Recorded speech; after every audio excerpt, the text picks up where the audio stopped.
اهلا بيكم وفيديو جديد. معاكم امير اسعد من قناة ديكور ورسم. النهاردة هعرفك كل التفاصيل عن الاوبن بوك، والناس اللي حابة تعمل لو حائط 3 متر او حائط 4 متر. كل ده هتعرفه في الفيديو ده. هتعرف المقاسات بتاع بديل خشب وبديل رخام، والحائط بياخد قد ايه بالظبط، والاسعار وطريقة التركيب. اول حاجة ببدأ اخطط زي ما حضراتكم شايفين كده. بخطط اماكن الواح بديل الرخام اللي هي متر و22، والطول بتاعها 2.80. انا باخد طبعا المقاس اللي انا محتاجه هنا. طبعا عشان المقاس مش شايل كتير من اللوح، ببدأ اقطع الجزء اللي تحت، وخاصة لما يبقى فيه وحدات هتركب مش بتفرق قوي. لكن لو الجزء اللي هيتشال جزء كبير، طبعا في الاوبن بوك لازم تشيل من فوق ومن تحت. ببدأ بالقطر افصل. زي ما حضراتكم شايفين خامة الاوبن بوك بتبقى اقوى من البديل الرخام العادي. وبرضك يعني انا هعرفك الخامات بكام والاسعار بكام بتاعت كل حائط، وكل قطعة هشتغل فيها هقول لك بكام. انا بحط لزق الاول على علب الكهرباء، وبحط سيليكون عظم، وببدأ اطبع زي ما حضرتك هتشوف كده. ودي احسن من المقاسات، وبتبقى طريقة سهلة جدا. ببدأ اطبع زي ما حضرتك شايف كده. هي بتطبع لي مكان العلب، فانا بقطع اصغر شويه، بحيث ان انا اضمن برضك، او لو اللوح اتعوج مني وانا بطبع او حاجه، فانا بخليني اقل، وبعد كده بظبط على الطبيعه. زي ما حضراتكم شايفين كده، رجعت المقاس وبدات اجيب السيليكون العظم التركي. مهم جدا يكون سيليكون عظم تركي. اللوح بياخد 2 سيليكون عظم تركي. الأنبوبة ب120 جنيه. أي أسعار هتسمعها ده في وقت نزول الفيديو. أي تغييرات بعد كده بقى دي مش تبقى دي أنا طبعا ماليش دعوة بيها، علشان في ناس بتيجي بعد فترة تقول لي الأسعار اتغيرت. أنا بكلمك وقت نزول الفيديو. اللوح بياخد 2. طبعا الأوبن بوك بيبقى طقم على بعض زي ما حضراتكم شايفين كده. وانت بتركب الأوبن بوك لازم تضم اللوحين جدا لبعض، ويكونوا زي ما حضراتكم شايفين في نفس طبعا القطعية بتاعت اليمين زي الشمال، عشان لما اجي اضغط اللوحين قريب من بعض يبقى في الاخر هتشوف يعني تقريبا كده اللحام مش هيبقى باين.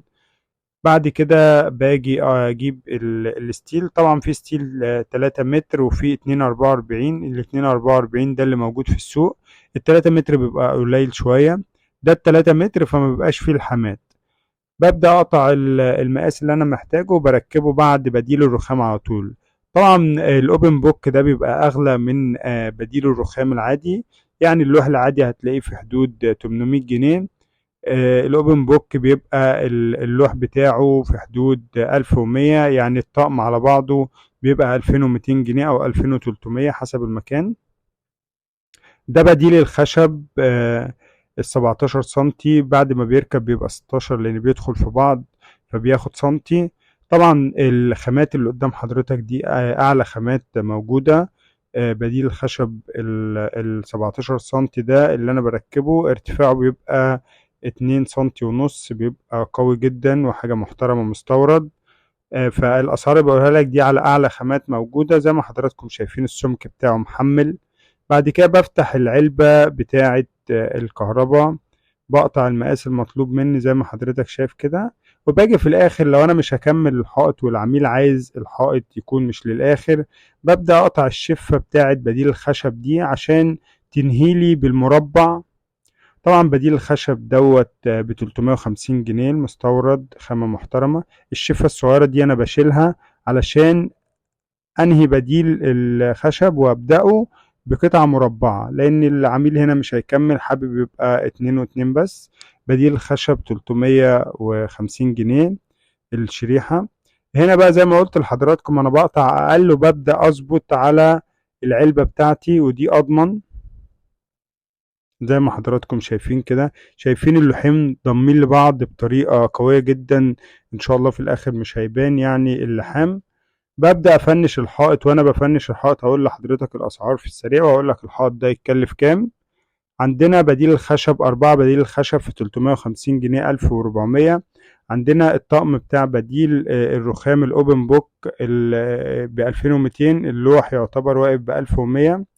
عندنا 2 شريحة ستيل ب60 جنيه الواحدة، الاتنين ب120. عندنا 6 سيليكون عظم تركي الواحد ب120، يبقى 720 جنيه. الحائط دوت عرضه 3 متر و18 سنتي بالظبط. متكلف الخامات بتاعته 4440 جنيه. ده الحائط التلاتة متر ويعتبر 18 سنتي، يعني يعتبر 20 سنتي. تكلفة الخامات بتاعته 4440. دي أعلى خامات موجودة زي ما حضراتكم شايفين كده. لو انت عندك حائط وأكبر أصغر وعايز تعرف اللي يتكلف كام، ابعت لي على رقم الواتس 012 2 035 35 86. هنا هنيجي للحائط التاني، طبعا اوبن بوك بردك، بس الحائط اكبر وفي بديل خشب مختلف شوية. تعالى اقول لكم طريقة التركيب بتاعته وهيبقى عامل كام بالظبط وهيتكلف قد ايه. عرض الحائط 4 متر و10. هنا بتبدأ تراجع وبتخطط اماكن الالواح زي ما حضراتكم شايفين كده. هنا بديل الخشب بقى المستورد، بس السمك بتاعه الارتفاع بتاعه بيبقى سنتي، ده بيبقى اصغر شوية في السمك بتاعه زي ما حضراتكم شايفين، خفيف شوية، وده بيبقى ب300 جنيه ال20 سنتي. يعني ده اعرض وارخص من التاني. التاني طبعا بيبقى ينفع يركب بالليد بروفايل فيه، بيبقى شكله مرتفع اكتر. بنيجي نحط السيليكون العظم التركي. اللوح على فكرة بتاع بديل الخشب بياخد نص أنبوبة. هنا اللونين السيليكون مش هتفرق، يعني الأنابيب بتيجي في أبيض وفي رصاصي، فما فيش مشكلة لو الأنابيب جت عندك مختلفة.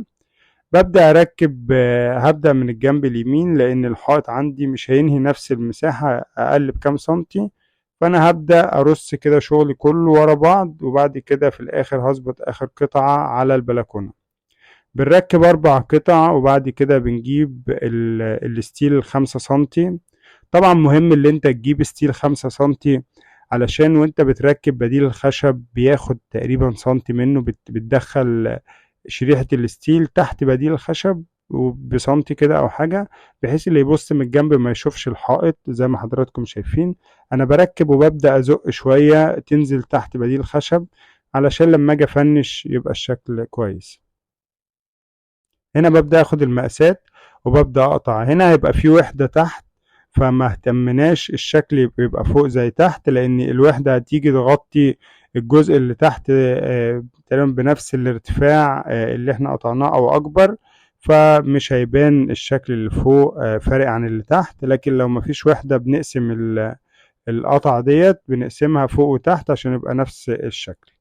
هنا بيركب وبعد كده الوحدة لما تحط تحت اللوح مش هيبان حاجة. ببدأ أراجع المقاسات، ولو في زيادة ببدأ أعلم بالقلم في الماستر على الأماكن بتاعة الوزرة لو في وزرة معوجة، وببدأ أطبق عليها. هنا ببدأ أوزع 2 سيليكون عظم تركي زي ما حضراتكم شايفين كده على كل اللوح. ومهم جدا اللي انت تشتغل على حرف اللوح زي في النهاية كده. موضوع اللي انت توزع على الحروف دي مهم جدا. ببدأ أركب هنا اللوح أو اللوح، وببدأ أظبطه على الشريحة بتاعة الستيل زي ما حضراتكم، وبخلي بالي بقى عشان ما تدخلش على الستيل، تبقى مظبوطة والشكل في الآخر يبقى متناسق. لو حاسس اللي في حاجة فلتة من الحروف ببدأ أزودها بسيليكون. هنا طبعا بطبع زي ما حضراتكم متعودين معانا، اللي احنا بنطبع مكان علبة الكهرباء بالطريقة البسيطة والسهلة دي. وطبعا دي طريقة مضمونة جدا، أفضل من المقاسات بتاخد وقت جدا. الطريقة دي في دقيقة، يعني انت بتكون علمت الأماكن وبتفتح فتحة صغيرة بنفس الطريقة كده، بحيث اللي انت بعد ما اللوح بينشف أو بيعضم بتبدأ تفتح على قد المكان. طبعا السيليكون هنا كان جاي رصاصي وأبيض وأسود، مش فارقة طبعا، بس انت لو في أسود بتخليه في النص عشان ما يطلعش من الحروف ويبقى شكله مش أحسن حاجة، أو لما بتيجي تشيله ممكن يعلم في اللوحة. هنا ببدأ أضغط بقى. مهم جدا في التركيب اللي انت تضم اللوحين جدا على بعض، دي أهم نقطة في الأوبن بوك، عشان دي رسمة المفروض بتكمل.